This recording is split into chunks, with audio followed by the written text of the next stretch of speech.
နော်ကြီးလားရေမွေးရောင်းတဲ့ကောင်မင်းကငါ့ရဲ့ fan လားပထမဆုံးဒီမာစီတီဝယ်တော့ကလည်းဘာဖြစ်ပါတယ်ညာဖြစ်ပါတယ်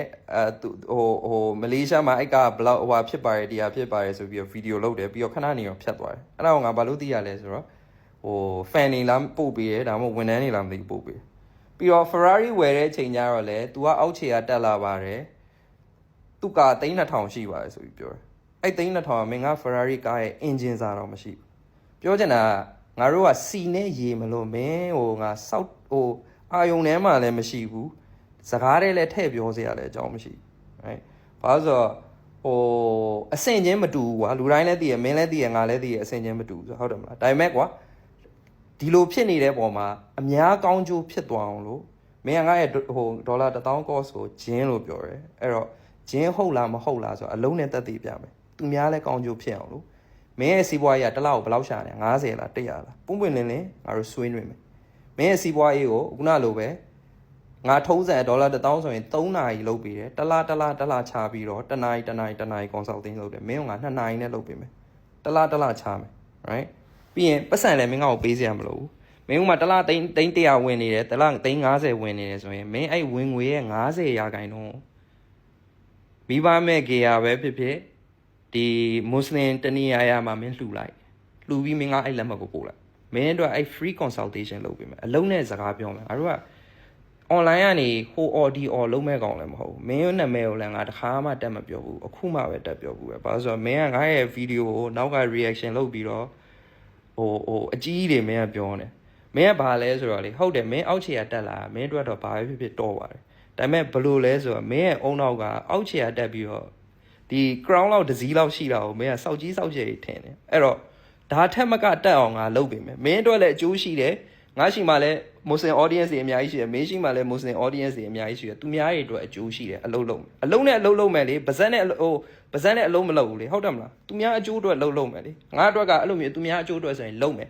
UAE perfume ကိုငါ review လုပ်ပေးတယ်ဆိုတာလဲလူငယ်တွေကိုဈေးတက်တာနဲ့ရစေခြင်းလို့သူများအတွက်အကျိုးအတွက်ငါလုပ်ပေးတယ်ငါအတွက် jupe ကို review လုပ်ပေးရလို့ဟိုဘာမှ brand လည်းမတက်သွားဘူးဒါပေမဲ့ငါအနင်းနာခံပြီးလုပ်ပေးတယ်နီးရှည်အများကြီးရှိတယ်ငါကလည်းစောက်ချောက်လို့ဟို perfume ကဘာနှုတ်ပါညာနှုတ်ပါဆိုပြီး review လုပ်ပေးမယ်စောက်ချောက်ယောက်ျားလည်းမဟုတ်အဲ့တို့ကကြတော့သူများအကျိုးဘာရှိမလဲအဲ့ဒါအတွက်ဆိုရင်အမြဲလုပ်ပေးမယ်ပညာရမယ်ဆိုရင်အမြဲလုပ်ပေးမယ်အဲ့တော့အခုနလိုပဲမင်းကဒီဟာကိုဂျင်းဆိုတဲ့အတွက်ငါအနေနဲ့တက်တည်ပြမယ်အလုံးနဲ့တက်တည်ပြမယ်မင်းစီးပွားရေးအတွက်လည်းတက်စီရမယ်မတက်သွားဘူးဆိုရင်အဲ့ခုနကတော့မင်းလှူထားတဲ့ပတ်စံကိုငါပြန်အမ်းပြီဟုတ်တယ်မလားအများအတွက်အကျိုးအကျိုးရှိတဲ့အလုပ်တွေလုပ်မယ်လေကွာယောက်ျားမလားချမယ်ထုံးစံ Ismail University က300တလားရှာနေတဲ့လူတွေအတွက်ပဲလုပ်ပေးရတယ်ဒါပေမဲ့မင်းအတွက်ဆိုရင်350ပဲရှာနေ9သိန်းပဲရှာနေ live လုပ် right live လုပ်မယ်ဆိုတာလည်းတမင် Muslim audience တွေအများကြီးရှိရတဲ့အတွက်သူများတွေလည်းအကျိုးဖြစ်သွားအောင်ဟုတ်တယ်မလားအဲ့တော့ငါပညာလည်းဘယ်လောက်ရှိလဲဆိုတာအကုန်လုံးသိသွားမယ်မင်းစောက်စင်လည်းဘယ်လောက်ရှိရဲဆိုတာလည်းအကုန်လုံးသိသွားမယ်ဟုတ်တယ်တတိရှိရဆိုရင်ပြင်းမယ်ရသိရမလားကြံတဲ့ဟာတွေငါမင်းကိုနောက်တစ်ခါဒီလိုဗီဒီယိုနဲ့လုပ်ဖို့လည်းမရှိတော့ဘူးအဲ့ဟာလုံးမယ်ဆိုမှပဲငါဘက်က response ရှိမယ်ဘာလို့ဆိုတော့ခုနပြောလို့ပဲမင်းရဲ့ငါရဲ့ဆိုတာစီနဲ့ရေအဲ့တော့မင်းကငါပြောနေတော့မင်းအတွက်ကောင်းကျိုးပဲရှိတယ်ငါအတွက်ဘာကောင်းကျိုးမှမရှိအောက်ကနေဟောင်းနေတဲ့ခွေးကိုငါတကယ်တမ်းပြန်ပြီးတော့လှည့်ကြည့်တယ်ဆိုတာဒါအများအတွက်လှည့်ကြည့်တယ်အဲ့တော့တတိရှိရင်ပြင်းမယ်ရောဟဲ့ပူစီနာ is min ပါတယ်ငါမင်းဖန်ဟလားဖန်ဖြစ်ချင်းဖြစ်မင်းသားလေးငါဖန်ဖြစ်မှာဘာဖြစ်လို့လဲဆိုတော့မင်းအခုဖြုတ်နေတဲ့ flow ကလွန်ခဲ့တဲ့2018 2019 TikTok စပေါ်တဲ့အချိန်တော့ကငါတို့ဖြုတ်ခဲ့တဲ့ flow တွေအဲ့ဒီအချိန်တော့မင်းပူစီနံဘဝမရောက်သေးဘူး maybe မျိုးစီဘဝလောက်ပဲမင်းရှိအောင်မှာဘယ်ကြောင်ကတ်နေမှတော့မသိဘူးအဲ့တော့အဲ့ flow တွေဆိုတာအဲ့လိုအကံပြောတာတွေအမှန်ကြီးတွေအရန်ပြောတာတွေလူမုံများတဲ့ရိုက်ပေါက်စကားတွေပြောတာတွေအဲ့လိုမျိုးတွေပြောတယ်ဆိုတဲ့ဥစ္စာအေးအောင်ငါတို့2018လောက်တော့ကဖြုတ်ခဲ့တာမင်းရဲ့ senior သဘောပေါက်လားငါတော့ကမင်းပေါက်လာပြီးငါ flow တိုင်းမင်းသွားနေတာအဲ့တော့ fan ဖြစ်ချင်းဖြစ်မင်းသားလေးငါ fan ဖြစ်မှာပြီးတော့နောက်တစ်ခုပြောမယ်မင်းသိအောင်လို့စကားပြောတဲ့အခါကျငါတို့က topic နဲ့ဆိုင်တဲ့အရာကိုပဲ fact ကြပြောတာမျိုးမင်းလိုမျိုးတောင်းစင်ရင်မြပါဇက်ထဲလာတဲ့စကားပေါက်တက်ကြရမနိုင်တဲ့ဥစ္စာကိုဆွဲထည့်ပြီးပြောဖို့တော့ကိုကဟိုးဘိုးတော်ဖះလေးဘက်ထောက်တဲ့ခက်လောက်တုံးတကအကြောင်းအရာတွေကိုဆွဲတယ်ပြီးပြန်ယူလာပြီးသွားတဲ့အခါကျတော့မှနောက်ချီကြောက်ရင်မလို့ ငါတို့ကယောက်ျားစကားကိုယောက်ျားလို့ပြောသွားတာမျိုးသဘောပေါက်လားမင်းပထမဦးဆုံးဘာအာချောင်ခဲ့လဲမင်းကိုမင်းသိမှာပေါ့နော်ကလုံးရီမွေးတွေက original ထက်ပိုကောင်းတယ်ဆိုပြီးနံပါတ်1မင်းအာချောင်တယ်ပြီးသွားတဲ့အခါကျရင်ငါတို့ reviewer တွေကဂျင်းထည့်ပါတယ်ဆိုပြီးတော့မှမင်းအာချောင်တယ်နောက်တစ်ချက်ကဘာလဲဆိုတော့340တန်တဲ့ရီမွေးတွေက5-5သိန်းဝန်းကျင်လောက်ပဲလကရတဲ့ကလေးတွေကငါတို့ကဇွတ်ထိုးပြီးတော့မှရောင်းတာတွေမြင်မကောင်းလို့မင်းထပြောရပါတယ်ဆိုတဲ့ပုံစံမျိုးတွေမင်းအာချောင်ထားတာအဲ့ဒီအာချောင်ထားတဲ့အရာတွေနဲ့ပတ်သက်ပြီးတော့မှမင်းပေးတဲ့ information တွေ wrong information ဖြစ်နေတဲ့ဆိုတဲ့ဥစ္စာကိုမင်းကငါ fact ကြအဲ့ဒီဗီဒီယိုမှာရှင်းပြပြီးသွားပြီမင်းမနေ့က3မိနစ်ကြော်စာတင်ထားတဲ့ဗီဒီယိုမှာအဲ့ဒါနဲ့ပတ်သက်တဲ့အချက်လက်တစ်ခုမှမင်းပြန်ပြီးတော့မှတက်တင်တဲ့တကွာမင်းပြန်ပြီးရှင်းထားတာတစ်ခုမှမပေါ့အဲ့ဒီအချက်3ချက်နဲ့ပတ်သက်ပြီးတော့မှမင်းစကားကြွရင်ကြွန်သွားတယ်ယောက်ျားဆိုယောက်ျားလိုဝင်ခံလိုက်ပေါ့ဘာတော့စောက်ရေးမပါတဲ့မင်း Mercedes စီးတဲ့ဥစ္စာကငါချီဝင်နေဆိုတာတွေရောစီးနေတဲ့ကမင်းစီးတဲ့ကားရဲ့ engine ဘိုးပဲရှိတယ်ဆိုတာ Mercedes ဝယ်တော့ကလည်း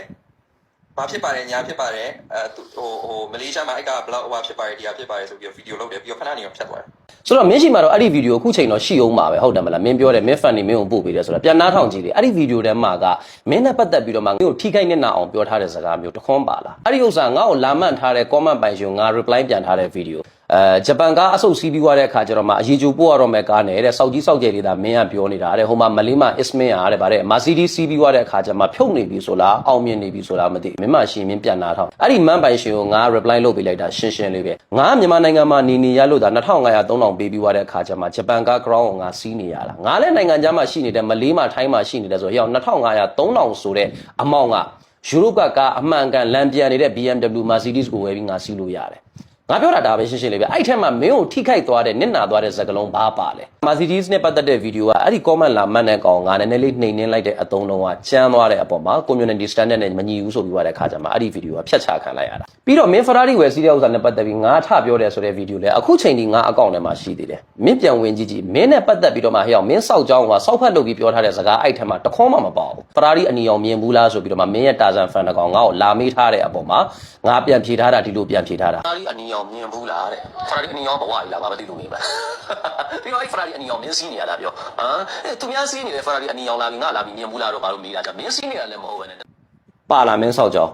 ထပ်ဖွင့်ပြောအောင်မနားထောင်အမြဲတမ်းပြောတယ်ပုံမှန်လူတယောက်နဲ့အောက်ခြေဘာမှမရှိတဲ့ဘဝကနေတက်လာတဲ့လူတယောက်ပေါ့သွားပြီးမရှင်းနဲ့နော်ဒါငါအရင်တော့စီးတယ်ငါရဲ့စီးတော့မြင်ပေါ့ကွာအခုဒါကကျတော့ငါအခုလက်ရှိစီးနေတဲ့ငါရဲ့ ground မင်းကိုစောက်ဖက်လုပ်ပြီးသွားတဲ့အခါကျမှ mention ထားတဲ့တကြောင်းလောက်ပဲဖြစ်ဖြစ်စကလုံးတစ်လုံးလောက်ပဲဖြစ်ဖြစ်ပါလာအောက်လာပြီးတော့မှအကန်လာရေးတဲ့အကောင်ငါပြန်ပြီးတော့မှ reply လုပ်ပေးလိုက်တာပဲရှိတာဒါကိုဘာတွေထိုင်ပြီးတော့မှမင်းကအခုတစ်နှစ်လောက်တောင်မှခန်းစားပြီးသွားတဲ့အခါကျမှအခုမှလာပြီးဒါတွေကိုအန်ထုတ်နေတာတော့တက်ကြည့်အောင်မင်းဘာတွေထပ်ပြီးပွားလာလဲဆိုတာပြီးတော့ Ferrari ဝယ်တဲ့ချိန်ကျတော့လေသူကအောက်ခြေကတက်လာပါတယ်သူက3,200ရှိပါတယ်ဆိုပြောတယ်အဲ့3,200မင်းက Ferrari ကားရဲ့ engine စားတော့မရှိမင်းဝယ်ထားတဲ့ Ferrari မင်းဖင်နဲ့ပြန်ပြီးထိုးထည့်ထားလိုက်သဘောပေါက်လားမင်းဖင်ကောင်းကျတဲ့ပုံစံမျိုးနဲ့ဆိုကောင်းကောင်းဆန့်တယ်စောက်ကြီးစောက်ကျယ်လေးလာမပြောနဲ့ဟဲ့အောင် Ferrari ကိုဘဝကြီးထင်နေတဲ့ကောင်ရှိမှာပဲအဲ့စကားတွေသွားပြောသိလားမင်းဗာလဲရေမွေးကိစ္စမှာကျတော့မင်းပြောတယ်လေစွတ်ထားတဲ့လူအဓိက fine နေဖို့အဓိက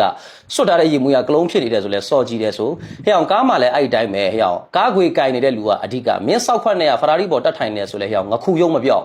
ငါတို့စောက်ခွက်နဲ့က hijack ခွေကင်နေဆိုရင်တော့မှတတရပဲသဘောပေါက်လားမင်းပြောတာတကယ်လဲမှန်တယ်စီနဲ့ရေလိုပဲမင်းနဲ့ငါနဲ့ကကွာတယ်ဆိုတာမင်းစောက်ခွက်နဲ့ကငါစောက်ခွက်နဲ့မရှင်းတယ်အောင်နောက်မှာငါလက်ချောင်းခြေချောင်းနဲ့ပဲအရင်ရှင်းသဘောပေါက်လားစီနဲ့ရေဘာမှမဆိုင်ဘူးတခြားစီပဲဒီနေရာမှာအစ်စ်ဆိုတဲ့စကားကိုမင်းကခဏခဏထည့်ပြလို့ငါလည်းမသိလို့မင်းကိုမေးပါအောင်ပဲမင်းမအောင်ဘာစောက်ဆင်းရှိလို့တော့ပြော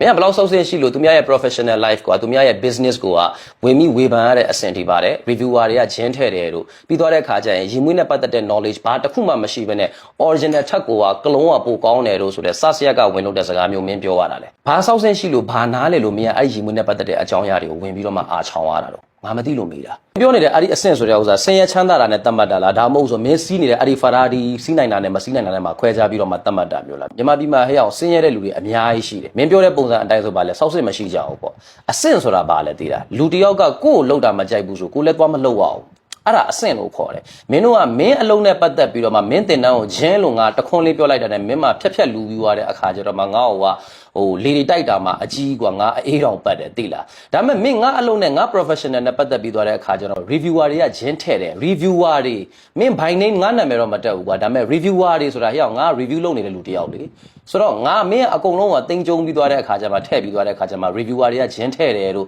့ပြီးသွားတဲ့အခါကျငါမဝယ်နိုင်တဲ့ကလေးတွေကဇွတ်ထိုးပြီးတော့မှရောင်းလို့ကြည့်မကောင်းမြင်မကောင်းလို့မင်းကထပြောရတာတို့ဘာတွေတော့မင်းပြောနေတဲ့အဆင့်ဆိုတာအဲ့ဒါတွေလားပြောတာမင်း UAE ကလုံးတွေက review လုပ်ချင်တယ်ဆိုအေးစစ်စစ်လုပ်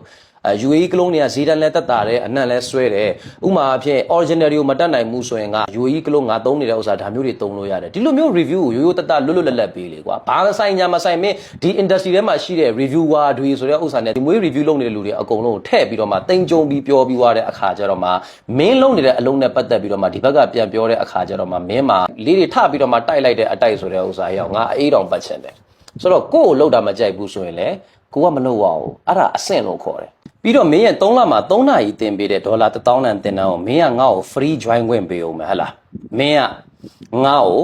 free တင်ပေးမှာဟေ့အောင်တင်တန်းကြီးကို1ယောက်စာမဟုတ်ဘူး3ယောက်စာကို double ထဲမင်းကိုအဲ့လိုမျိုးငွေပုံပေးပြီးသွားတဲ့အခါကျမှငါ့ကို3လမလို့ခြင်းဘူးငါ့ကိုက1လအတွင်းမှာ3နာရီက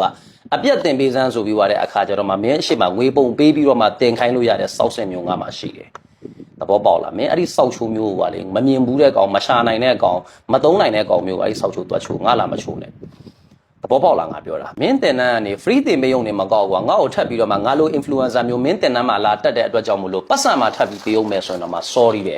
သဘောပေါက်လားမင်းရဲ့တင်တန်းကြီးတစ်လစာဆိုတဲ့ဒေါ်လာ1000ကငါရီမွေးတွေထဲမှာကိုကြိုက်တဲ့ collection တွေ့ပြီဆိုရင်ငါ CD တစ်ခုစာဝယ်ပစ်ပြီးတော့မှစုတဲ့အနေထားလောက်မှာပဲရှိတယ်စောက်ကြီးစောက်ကျယ်တွေလာမပြောနဲ့မင်းလိုမျိုးစောက်ကြီးစောက်ကျယ်မလုံနိုင်တဲ့ကောင်ကိုပဲမင်းစောက်ကြီးစောက်ကျယ်လုပ်လို့ရမယ်ဒါပေမဲ့နော်ယူမရအောင်မင်းက2023လောက်မှာမင်းစောက်ကြီးစောက်ကျယ်တက်လို့တာတစ်တော့ပေါ့ငါ2018တုန်းကငါအဲ့လိုမျိုးစောက်ကြီးစောက်ကျယ်လုပ်လာတာဒါပေမဲ့ငါစောက်ကြီးစောက်ကျယ်လုပ်တာဒီဘသူမှငါမပုတ်ခတ်ဘူးဘသူမှမထိခိုက်တယ်လို့မင်းလိုမျိုးဘသူနယ်ပယ်ကိုမှသွားပြီးတော့မှငါဆဆရကမလုပ်ခဲ့ဘူးငါကျွမ်းကျင်တဲ့ငါရဲ့နယ်ပယ်မှာပဲငါကြီးကြီးကျယ်ကျယ်တွေပြောရင်ပြောလိုက်မယ်ငါကြီးကြီးကျယ်ကျယ်လည်းပြောတယ်ပြောပြီးရင်လည်းအဲ့ဒီကြီးကြီးကျယ်ကျယ်ပြောထားတဲ့အတိုင်းကိုလည်းဖြစ်အောင်ငါတို့ကလက်တွေ့လုပ်ပြတဲ့ကောင်ငါတို့ attention ဆိုတဲ့ဥစ္စာကမင်းတို့ TikTok မမြင်ဘူးခင် TikTok မသုံးဘူးခင်တုံးဟိုးပဝေတဏီတုံးတက်ကငါတို့ရဲ့ attention ဆိုတဲ့ဥစ္စာဟဲ့အောင် auto လက်ပြောက်တီးတာနဲ့ရတယ်အခုချိန်ထိလည်းရနေတော့ပဲ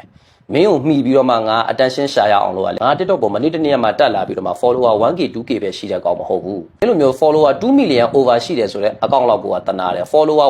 1.5 million ရှိတဲ့ account မျိုး8កောင်9កောင်လောက်ပြတ်ပြီးသွားတဲ့အခါကျတော့မှအခုနောက်ဆုံးသုံးနေတဲ့ 1.3 million ဆိုတဲ့ account မှာငါမြဲနေတာ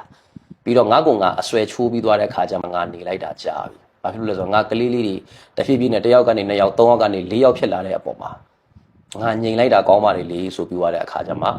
ငြိမ်လိုက်တာအခုနောက်ပိုင်းရောသဘောပေါက်လားအဲ့ဒါက2018 2019တုန်းကပုံစံမျိုးနော်ကြီးဖြစ်အောင်လို့ပြန်ပြီးတော့မှမင်းတို့လာပြီးအသက်မသွင်းနဲ့